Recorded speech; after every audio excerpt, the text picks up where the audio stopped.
ये चैनल सिर्फ मनोरंजन के लिए है। अंधश्रद्धा को बढ़ावा देने का हमारा कोई ये उद्देश्य नहीं। कहानी लिख भेजी है मुझे बिल्किस जी ने, जो कि भोपाल से बिलोंग करती हैं। उनके साथ हुआ खौफनाक वाकया वो कभी अपनी लाइफ में भुला नहीं पाई है। प्यारे दोस्तों, मेरा चैनल बिल्कुल नया नया है। आप अगर अच्छी अच्छी हॉरर कहानियाँ सुनना चाहते हैं तो प्लीज़ मुझे सब्सक्राइब कीजिए और लाइक कीजिए। आइए सुनते हैं कहानी बिल्किस जी की जुबानी। काफ़ी समय से मैं अपनी बात किसी को कहना चाहती थी, अपने दिल का हाल किसी को बताना चाहती थी। वो खौफनाक यादें जो मुझे कुछ हद तक सुकून दे सके। तो आइए सुनते हैं मेरी कहानी, मेरी ज़ुबानी। मेरा नाम बिल्किस है और मैं भोपाल से हूँ।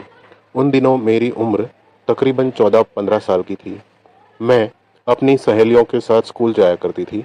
रोज़ स्नान करना, रंग बिरंगी कपड़े पहनना, अपने बालों को संवारना और हाथों में मेहंदी लगाना बहुत अच्छा लगता था।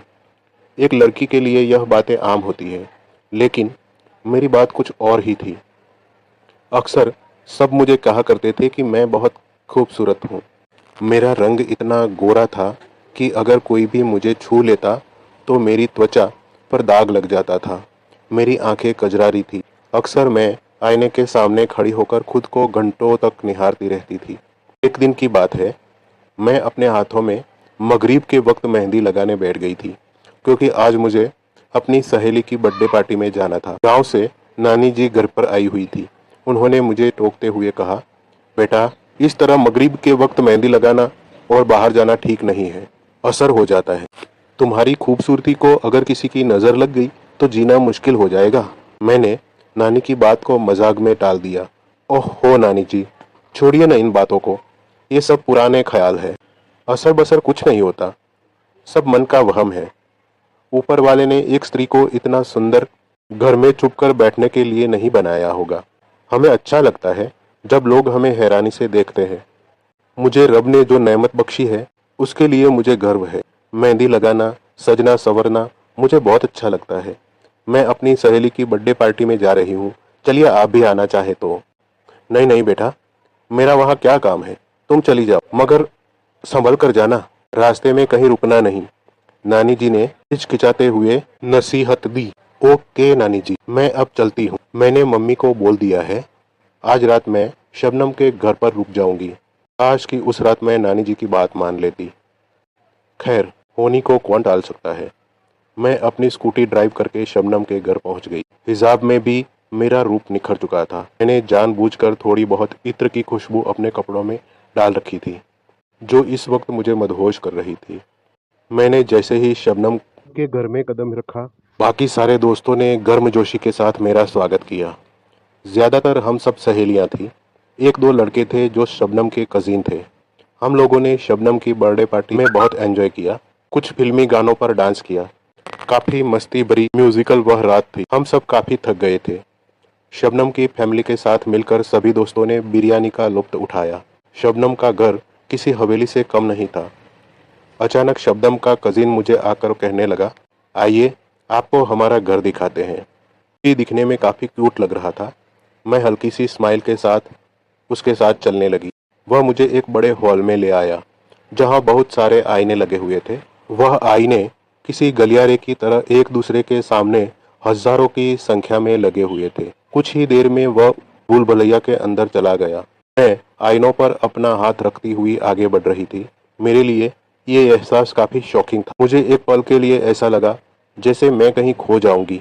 मैंने उसे पुकारा, सुनो, लेकिन मुझे कोई जवाब नहीं मिला।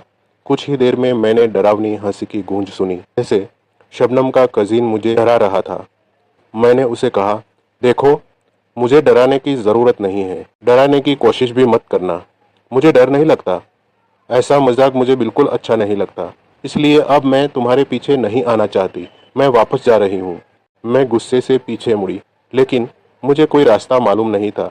मैं काफी अंदर तक चली आई थी। मैंने भले ही ऐसा कहा था मुझे डर नहीं लग रहा, हकीकत तो ये थी कि मैं वाकई डर गई थी।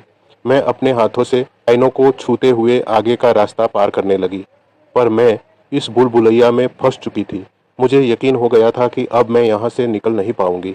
तो मैं जोर जोर से चिल्लाने लगी, सुनो, मुझे यहाँ से बाहर निकालो प्लीज।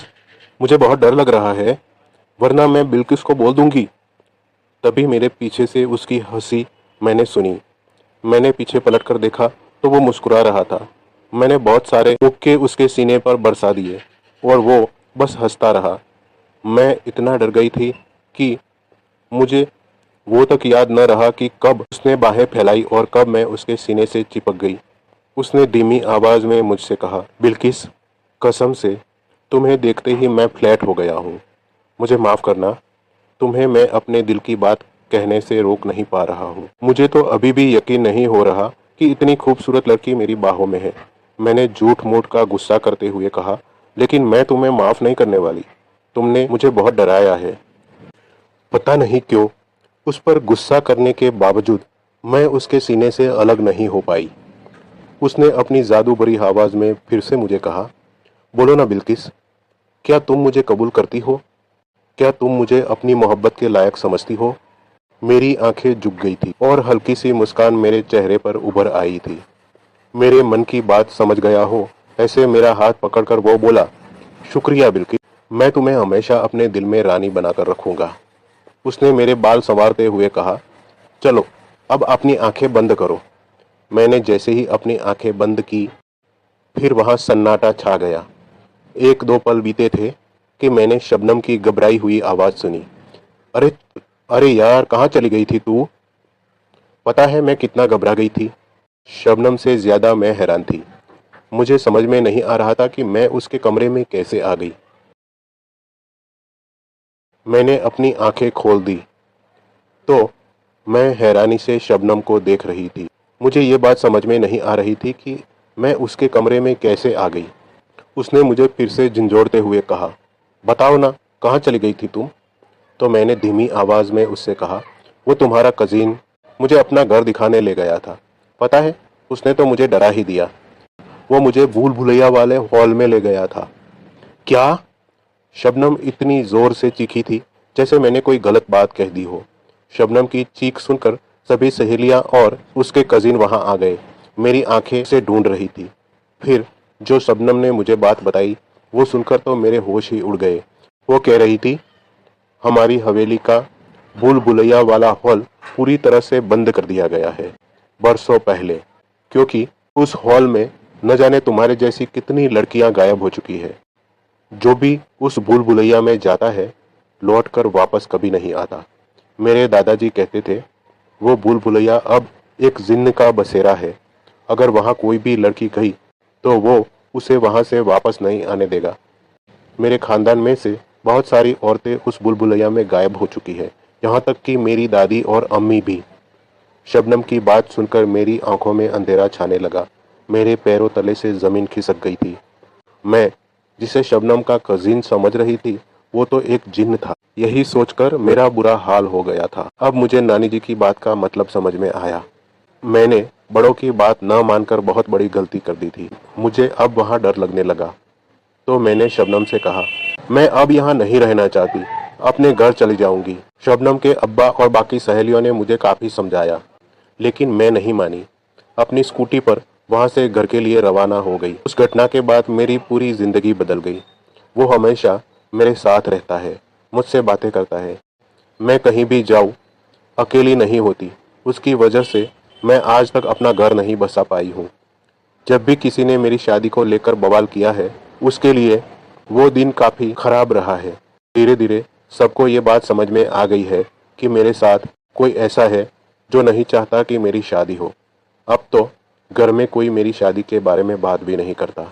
मुझे ऐसा लगता है मैं अब ज्यादा दिन की मेहमान नहीं हूँ, क्योंकि वो मुझे अक्सर कहता है, शबनम, तुझे मैं अपने साथ ले जाऊंगा अपनी दुनिया में। फिर तू हमेशा मेरे साथ रहेगी, हमेशा हमेशा के लिए।